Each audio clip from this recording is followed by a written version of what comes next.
Robert commet l'impardonnable et suite à ce premier féminicide, il va plonger encore plus dans l'horreur.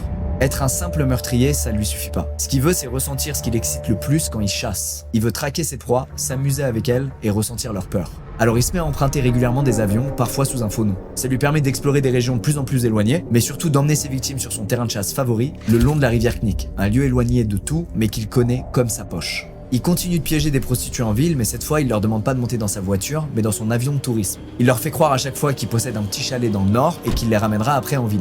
Et avec sa tête d'homme passe-partout et son discours rassurant, beaucoup acceptent sans se poser de questions. Et c'est souvent en plein vol que Robert sort une arme avant de leur faire comprendre qu'elles sont désormais sous ses ordres. Et c'est quand elles atterrissent au milieu de cette vaste plaine abandonnée, parfois gelée, que ses victimes se rendent compte qu'elles sont prises au piège. Certaines se mettent à hurler et à se battre avec lui, d'autres s'enfuient instinctivement sans même se retourner.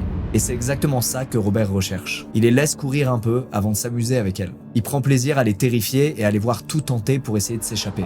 Parfois il les rattrape à pied, les tacle, puis les laisse s'échapper à nouveau. Et quand il en a assez, il sort son arme puis les abat froidement avant de les enterrer sur place. Dans cet endroit reculé de tout, Robert sait qu'il risque rien. Il connaît le moindre recoin de ces plaines, c'est son domaine et il se sent en pleine puissance. Il sait que personne ne viendra l'arrêter. Lui qui s'est toujours senti mis à l'écart de la société, moqué et humilié, il a enfin l'impression d'être dans le contrôle ultime et de pouvoir prendre sa revanche. Et c'est pas qu'un simple mode opératoire pour lui, c'est une sorte de rituel macabre où il déshumanise complètement ses victimes. En face de lui, c'est plus des femmes. C'est juste des proies. Et de la même manière qu'il récupère des trophées à la chasse, des cornes ou des peaux, il fait pareil ici avec des bijoux, des papiers d'identité ou des vêtements. C'est une façon pour lui de se rappeler de ce qu'il a fait et d'emporter avec lui une partie de leur vie. Et malheureusement pour ses victimes, peu importe le scénario, elles ont presque aucune chance de s'en sortir à partir du moment où elles ont mis les pieds dans cet avion.